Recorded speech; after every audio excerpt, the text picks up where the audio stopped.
For centuries, the Royal Guard has been a symbol of discipline, honor, and unshakable loyalty to the British Crown. But what happens when one of their own isn't who he claims to be? A foreign recruit, Daniel Moreau, spends years rising through the ranks of the elite regiment, gaining trust, earning respect, all while secretly plotting its downfall.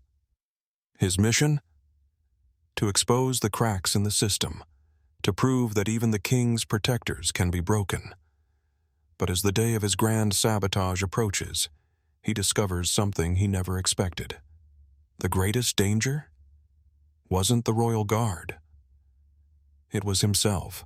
Daniel Moreau stood at attention, his body perfectly rigid, his rifle held at the exact angle required by tradition. The summer sun beat down on his bearskin hat, but he didn't move, didn't blink, didn't falter. To anyone watching, he was the perfect soldier, another disciplined member of the Royal Guard, a man who had earned his place among the king's finest. But behind the mask of loyalty, beneath the uniform of honor, Daniel Moreau was a fraud, and he had spent years perfecting his act. Daniel had never been like the other recruits. He wasn't born in the UK. He wasn't raised on stories of royal grandeur or the sacred duty of the King's Guard. He was French, a former soldier who had grown up hearing nothing but mockery about the British military, about their outdated traditions, about their arrogance. To him, the Royal Guard was the ultimate display of that arrogance, an institution that thrived on blind loyalty and unwavering pride. And he had come to London with one goal: to infiltrate it, to expose it, to destroy it from within. Joining the British Army had been the first step. Daniel had served with flawless dedication, quickly earning a place in the Household Division, the elite branch that fed directly into the Royal Guard. No one suspected his true motives. Why would they? He was everything they wanted him to be: hardworking, tactical, obedient. When the chance came to apply for the Royal Guard, he had stepped forward without hesitation. And just like that, he had made it in. A foreigner, now standing among Britain's proudest defenders. He had them exactly where he wanted them, or so he thought. The first year in the Royal Guard was grueling. The training was relentless. The standards were unforgiving. Every morning, Daniel would wake up before dawn, drill for hours, maintain impeccable discipline under the scrutiny of his superiors. And through it all, he told himself, "This is temporary. This is a means to an end." But the more time he spent among them, the more he realized something disturbing. The Royal Guard was not what he had expected. Yes, they were strict. Yes, they were proud. But beneath the surface, beneath the formality and the tradition, they were also real soldiers. Men who had served in war zones, men who had lost friends in battle, men who had endured things that even he had never faced. They weren't just performers in fancy uniforms. They were fighters, defenders, warriors.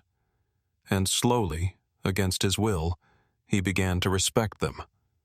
At night, when Daniel lay in his bunk, staring at the ceiling, he felt the cracks forming in his resolve. He had expected to find weakness, but instead, he had found brotherhood. He had expected to uncover cowards, but instead he stood among some of the strongest men he had ever met. He had spent years planning to break them. But now, for the first time, he wasn't sure he could. One evening, after a long day of ceremonial duty, Daniel sat in the barracks, listening as his fellow guards exchanged stories. One of them, Corporal Hughes, turned to him and said, "Moreau, you're not like the others. Most foreigners don't make it this far." Daniel kept his expression neutral. "And why is that?" Hughes smirked. "Because they don't understand what it means to be one of us." Daniel tensed. "And what does it mean?" Hughes leaned forward, lowering his voice. "It means standing for something bigger than yourself. Something older than all of us." Daniel wanted to laugh at the sentiment, but something stopped him. Because deep down, he knew Hughes meant every word. And for the first time, Daniel wondered, was he infiltrating them, or were they changing him? Despite his doubts, Daniel remained committed to his plan. He reminded himself why he was here, not to become one of them, but to prove that they weren't unbreakable, to expose the cracks in their system, to dismantle the illusion of perfection.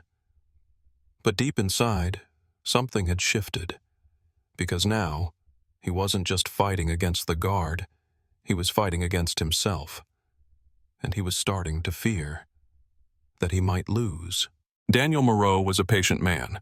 Sabotage wasn't about rushing in and causing chaos. It was about infiltrating, blending in, becoming part of the very thing you wanted to destroy. And for 2 years, that's exactly what he did. He became one of them. He drilled with them, ate with them, marched with them. He endured the same grueling conditions, the freezing cold, the unbearable heat, the sleepless nights on patrol, and through it all, he never once let them suspect. To the outside world, the Royal Guard was a unit of silent, unshakable soldiers, men who stood stone-faced for hours while tourists screamed at them, taunted them, tried to make them break. But behind closed doors, they were brothers, loyal to each other in ways Daniel hadn't expected. At first, he thought it was fake, some kind of overblown military bonding ritual. But the longer he spent among them, the more he realized it was real. He saw it in the way they helped each other prepare for inspections, making sure every single button, every single boot was in perfect condition. He saw it in the way they pushed each other through training, never letting a man fall behind, never allowing failure to define them. He saw it in the way they fought for each other, not just on duty, but in life. When one of the younger recruits got news that his mother had passed away, the entire barracks went silent. No jokes, no mocking, just unspoken understanding. That night, nobody let him sit alone. And Daniel? He sat with them, not because he had to, but because, for the first time, he wanted to. At night, Daniel lay awake, staring at the ceiling, his mind a battlefield of conflicting emotions. This wasn't how it was supposed to go. He was meant to hate them, to see them as nothing more than arrogant puppets for a system that had outlived its purpose. Instead, he was starting to respect them. And worse, they trusted him, respected him, even liked him. Hughes, the man who had once questioned his place in the Guard, now called him a brother. The captain himself had praised his discipline in front of the entire regiment. Daniel had spent years preparing to infiltrate them, but somehow they had infiltrated him instead. Daniel knew he had to act before it was too late, before he became too much like them. So he forced himself forward. He started small. Nothing obvious, nothing that could be traced back to him. A minor miscommunication during a security rotation, a strategically misplaced key, a report that was left unfiled, causing a delay in patrol schedules, tiny mistakes, imperceptible, the kind that chipped away at perfection. And yet, nothing changed, no disaster, no major failure. Because no matter what Daniel did, the Guard absorbed the hit and kept moving forward, like an unbreakable machine, like a force that could not be sabotaged. And the worst part? Every time he caused a problem, his own brothers were the ones who fixed it, without hesitation, without complaints, without ever suspecting that the man standing beside them was the one responsible. One evening, as Daniel sat polishing his boots in the barracks, Hughes leaned over and nudged him. "You know, Moreau," he said, his voice quieter than usual, "you're the best damn recruit we've had in years." Daniel paused, his fingers tightening around the rag in his hand. "You think so?" Hughes smirked. "Mate, if I were ever in trouble, I'd want you next to me. No doubt." Daniel felt a cold weight settle in his chest. Because Hughes meant it. And suddenly, for the first time since he had arrived, Daniel realized he wasn't sure if he could betray them anymore. The Royal Guard wasn't breaking, he was. Daniel Moreau had spent years waiting for this moment, the final act of his mission, the moment he would deal the decisive blow, the one that would shake the foundation of the Royal Guard and expose them for the frauds he always believed they were. And yet, as he prepared to execute his plan, something felt wrong. Something was wrong. Because deep down, in a place he didn't want to admit existed, a question gnawed at him. Did he still want to do this? He had started small, planting minor imperfections in the Guard's structure. Now, it was time for something bigger. An event that would force the world to see what he saw, that the King's Guard was just a well-dressed illusion. The annual state procession was coming. A parade of precision and discipline, a display of the Guard's perfection watched by millions worldwide. And Daniel had the perfect way to ruin it. He had spent months gathering intel, watching how the schedules worked, where the weaknesses lay. All it took was a well-placed failure, a miscommunication, a delayed changeover, an unnoticed alteration to a critical security detail. One flaw in the timing of the rotations. One mistake in the changing of the sentries. And suddenly, in front of the eyes of the world, the legendary Royal Guard would break. He had every detail planned, every factor accounted for. There was no way this could fail. So why did it feel like he was the one falling apart? The night before the procession, Daniel sat alone in the barracks, staring at the folded note in his hands, the final instruction sheet he had prepared for himself. This was it. Tomorrow, the Guard would fall. And yet, his hands wouldn't stop shaking. He thought back to the years he had spent here, to the men he had trained with, the ones who had helped him when he was struggling, the ones who had stood beside him in the bitter cold, never once letting the weight of duty falter, the ones who had called him a brother. This wasn't supposed to happen. He was supposed to hate them. They were supposed to be frauds, nothing more than symbols of arrogance and tradition. But instead, they had become the only true family he had ever known. And that realization hit him like a hammer. This wasn't just a sabotage mission anymore. It was a betrayal, not of the Guard, but of himself. The next morning, Daniel had made his choice. He had decided to walk away from the plan, to let it die, to bury it before it could ever cause real damage. But fate had other plans. Because before he could undo his work, before he could warn anyone, something unexpected happened. A real security threat. Something that had nothing to do with him. Something far worse than anything he had planned. And in that moment, Daniel Moreau was faced with a choice he never thought he would have to make. Let his sabotage play out and prove himself right, or fight alongside the very men he had come to destroy. And in that instant, he knew. He had already made his decision, because no matter what he had told himself, no matter how much he had tried to deny it, he was no longer an infiltrator. He was one of them. Daniel Moreau had spent years preparing for sabotage. Years convincing himself that the Royal Guard was nothing more than a hollow institution, propped up by tradition and arrogance. But as the chaos unfolded before him, he realized that his beliefs had never been tested like this. Because the attack was real. And for the first time in his life, he had to choose a side. It happened so fast. 1 second, the state procession was moving with its usual precision, marching in perfect sync, red tunics and black bearskin hats forming an impenetrable wall of discipline. Then, shouting. A commotion near the crowd barriers. Daniel's instincts kicked in before his mind could catch up. A figure, a man, vaulted over the metal barricade, rushing toward the king's carriage. At first, Daniel's mind rejected it. No, that's not possible. The guard's security had never been breached like this before. But this wasn't a drunk tourist. It wasn't a prankster. This was deliberate. And Daniel knew it, because he had spent years studying weaknesses in their security, and someone else had just found one. Daniel had always imagined that when the time came for his sabotage, he would feel a thrill, a sense of satisfaction at watching the guard collapse under its own weight. But now, as he watched the charging figure, the threat felt personal. And the rage he felt wasn't against the guard. It was against the man trying to break them. He moved before he could stop himself. Boots slamming against the pavement. Rifle shifting into defensive position.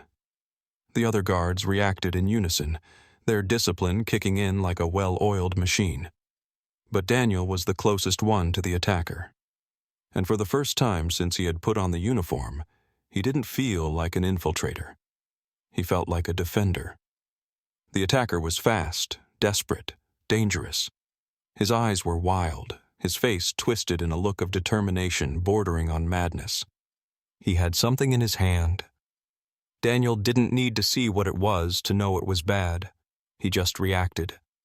In one swift motion, he swung his rifle exactly the way he had been trained to. The butt of the weapon slammed into the attacker's stomach with brutal force, knocking the wind out of him. A sharp gasp escaped from the man's throat as he stumbled back, collapsing onto the pavement. Daniel stood over him, rifle ready, heart pounding, as the rest of the guard closed in. It was over in seconds. The attacker was restrained, pinned down by multiple guards as police rushed in to take control. And Daniel? He felt like he had just woken up from a nightmare. The parade never stopped. The procession continued, the guard restoring order with an efficiency that stunned the watching crowd. Daniel stepped back into formation, his breath still ragged, but his movements precise as ever. No one in the audience would ever know that minutes ago he had fought to save the very thing he had come to destroy. But among the guard, they knew. And when Hughes, the same man who had once questioned Daniel's loyalty, marched past him, their eyes met for half a second.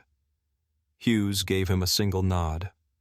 No words, no questions, just respect. And that's when Daniel knew. He had failed his mission. Not because the guard had broken, but because he had become one of them. And now, there was only one thing left to face. The truth. Daniel Moreau had spent years believing that the Royal Guard was a facade, an empty symbol of tradition, of blind loyalty, of pride without substance. He had dedicated his life to infiltrating it, dismantling it, proving to the world that they were not as strong as they claimed. But in the end, it wasn't the guard that had broken. It was him. After the attack, the barracks were silent. The parade had continued without flaw, as if nothing had happened. The guard had done what they always did, absorbed the chaos, crushed the threat, and restored order. But now, behind closed doors, where only soldiers stood, there were questions, and Daniel knew they were coming for him. His betrayal might not have come to fruition, but the pieces of his sabotage still lingered.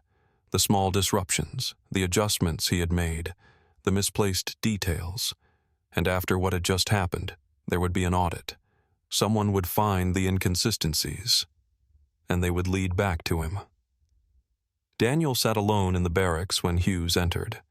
He had expected anger, accusations, a demand for an explanation. But instead, Hughes simply sat across from him, arms folded, silent. Daniel clenched his jaw. "Are you here to turn me in?" Hughes studied him for a long moment. Then, in a voice that was calm and even, he said, "No, I'm here to ask you one question." Daniel waited. Hughes leaned forward, his gaze piercing. "What changed?" The question hit harder than any accusation could have. because the answer was something Daniel hadn't wanted to admit. But now, after everything, there was no point in lying. So he said the only thing that was true. "I became one of you." Hughes didn't react. No surprise, no triumph, no "I told you so." Just a slow nod. "Then you have two options," he said. "You can leave, quietly, before someone higher up starts asking questions." Daniel exhaled slowly. He had expected this. It was the only logical outcome.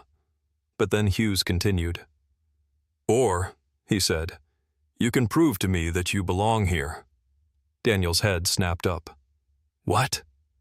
Hughes shrugged. "You stopped a real threat today, Moreau, and I saw it in your eyes. You weren't doing it because you had to. You were doing it because you wanted to." Daniel had no response, because it was true. When the attack had happened, he hadn't hesitated, hadn't let his old mission dictate his actions. He had acted as a soldier, as a royal guard. Hughes stood up. "Think about it." Then he turned to leave, pausing only once at the door. "But if you stay," he added, "you're one of us. No doubts, no hesitation, no past." And then he was gone. Daniel sat in silence for a long time. He had come to London to tear the guard apart. And now? He had two choices: to walk away, vanish before his past mistakes caught up to him, or to stay, to fight, to protect something that, against all odds, had become his own. And for the first time since he had stepped foot in Buckingham Palace, he didn't feel like an infiltrator. He felt like a soldier, like a guardian of something greater than himself. And deep down, he already knew his choice. Daniel Moreau was not leaving, because in the end, the guard hadn't broken. They had made him stronger.